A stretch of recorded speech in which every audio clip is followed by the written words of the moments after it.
bocinas. Espero que no haya problema con el micrófono. En primer lugar, quiero dar las gracias a todas las personas y organizaciones convocantes a este importante foro de información que resulta tan relevante para que se genere conciencia y se puedan tomar decisiones adecuadas. Sin información, pues es imposible tener conciencia de las decisiones. En la invitación o convocatoria que amablemente me hicieron llegar para participar en este foro, se expresa que desde octubre del 2012 los habitantes de la región viven una gran confusión, así dice la convocatoria, en torno a un proyecto de decreto de reserva de la biosfera, a la que ya hizo referencia Cristian, y que su territorio, dice la convocatoria, se ve amenazado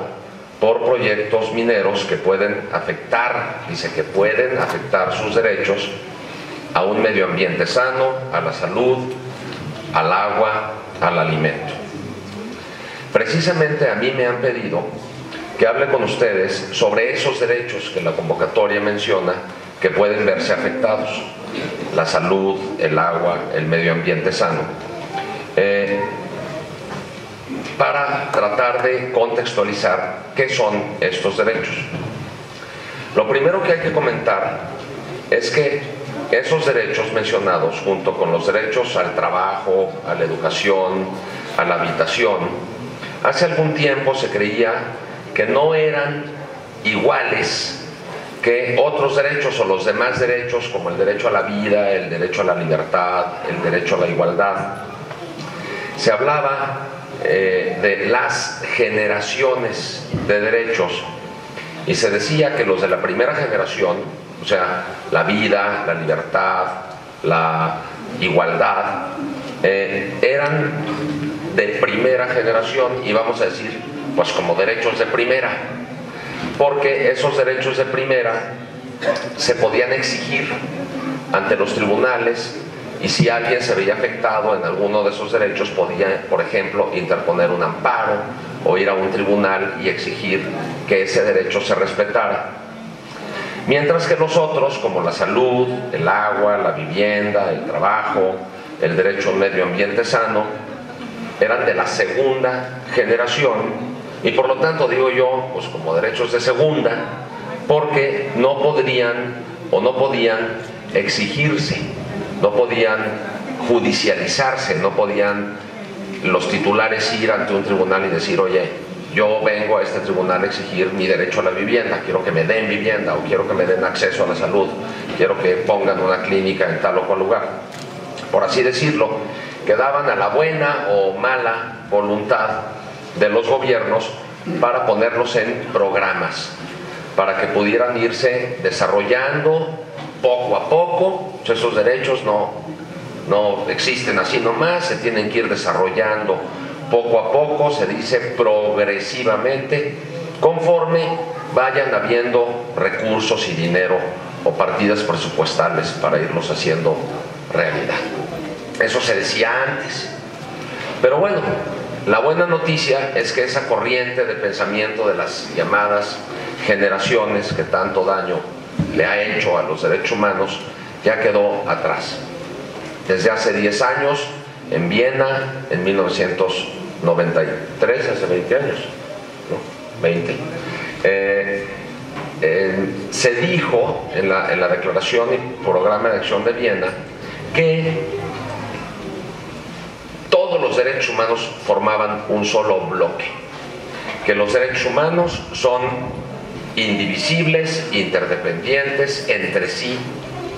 y que por lo tanto forman una totalidad que conocemos como el principio de integralidad de los derechos humanos. Es decir,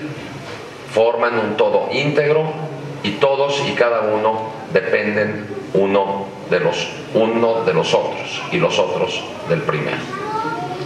Esto costó mucho trabajo que se entendiera en México y en otros países, pero otra buena noticia es que desde hace 2 años la Constitución mexicana ya reconoce este concepto de la integralidad al incorporar los principios de interdependencia, e indivisibilidad de los derechos. Y esta reforma se ha dicho que es emblemática, que es revolucionaria, que es muy importante, y entre otras cosas dice que todas las autoridades, todas, desde las autoridades federales, tanto del Poder Ejecutivo como del Poder Legislativo, como del Judicial, como las autoridades estatales, gobernadores, poderes legislativos,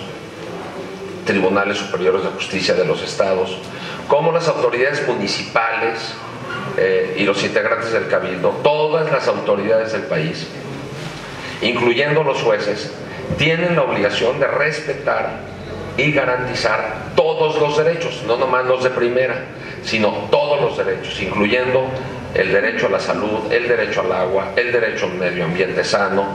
el derecho a la vivienda, el derecho a la educación, junto con el derecho a la propiedad. Otra buena noticia es que desde hace ya también 2 años, junto con esta reforma constitucional, las normas contenidas en tratados internacionales de los que México es parte se incluyeron o pasaron a formar parte de la propia Constitución. Esto es muy bueno porque hay muchos tratados internacionales que contienen normas de protección de derechos humanos que vienen, digamos así, a mejorar, a robustecer, a fortalecer a la Constitución. Nuestra Constitución desde hace 2 años es más fuerte en cuanto a su contenido en materia de derechos humanos. Por ejemplo, hay un tratado internacional del que México es parte, que es el Pacto Internacional de Derechos Económicos, Sociales y Culturales. Este tratado, por ejemplo, se refiere al derecho a la salud y dice que este derecho pues es un derecho que le corresponde a todo mundo, que es un derecho universal, que es un derecho fundamental. Bueno, este tratado tiene un comité integrado por X número de expertos de muchas partes del mundo que está encargado de interpretar lo que dice el tratado. Y en una observación general, como comentario que hace este comité, llamado Observación General número 14, se refiere al derecho al disfrute del más alto nivel posible de salud y dice que este derecho es interdependiente, o sea que depende junto con los demás derechos, como por ejemplo el derecho a la alimentación, a la vivienda, al trabajo, a la educación, a la vida y a todos los demás derechos. Es decir, el derecho a la salud está integrado interdependientemente de esos derechos. Esa observación general hace mención expresa en su párrafo 15 a la higiene ambiental y laboral, que entraña, dice la observación general, medidas preventivas, es decir, los gobiernos de todos los niveles tienen que adoptar medidas que prevengan la exposición de la población a sustancias nocivas, como por ejemplo radiaciones, sustancias químicas nocivas u otros factores ambientales perjudiciales que afectan directamente o indirectamente la salud de los seres humanos. Es decir, todas las autoridades del país tienen la obligación de prevenir que pueda en un momento determinado haber factores que expongan a la población a estas sustancias nocivas. Y luego además el párrafo 51 de esta observación general dice: las violaciones de las obligaciones de proteger dimanan del hecho de que un Estado no adopte todas las medidas necesarias para proteger dentro de su jurisdicción a las personas contra las violaciones del derecho a la salud por terceros. Figuran en esta categoría omisiones tales como la no regulación de las actividades de particulares, grupos o empresas, con objeto de impedir que esos particulares, grupos o empresas violen el derecho a la salud de los demás. O sea, las autoridades tienen la obligación de prevenir que empresas violen el derecho a la salud de los demás mediante, por ejemplo, la exposición a la población de sustancias que puedan afectar el derecho a la salud. Ya no me queda tiempo, pero hay otra observación general muy importante de este comité, que es la observación general en materia del derecho al agua. Y en esta observación dice también, se refiere a las empresas y dice: la obligación de proteger exige que los estados partes impidan a terceros que menoscaben en modo alguno el disfrute del derecho al agua. Por terceros se entiende particulares, grupos, empresas y otras entidades, así como quienes obren en su nombre. La obligación comprende, por ejemplo, impedir que terceros denieguen el acceso al agua potable en condiciones de igualdad y contaminen o exploten en forma no equitativa los recursos de agua, con inclusión de las fuentes naturales, los pozos y otros sistemas de distribución del agua. Es decir, existe también la obligación de las autoridades de prevenir que empresas vayan, por ejemplo, a contaminar mantos freáticos o cualesquiera fuentes que conduzcan al acceso al agua de la población. Como puede verse, estos documentos hacen referencia a las empresas, y el derecho internacional de los derechos humanos está avanzando para hacer que las empresas también sean responsables conforme al derecho internacional de los derechos humanos. El derecho a la salud y el derecho al medio ambiente sano, y que las empresas deben de proteger el medio ambiente, la salud y la seguridad de las personas donde se establezcan. Estas son directrices de la OCDE. Luego,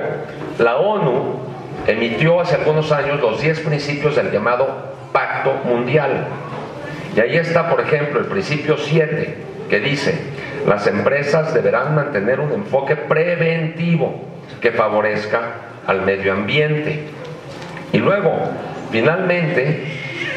existen los principios rectores emitidos por el relator de las Naciones Unidas en materia de responsabilidad de las empresas en materia de derechos humanos,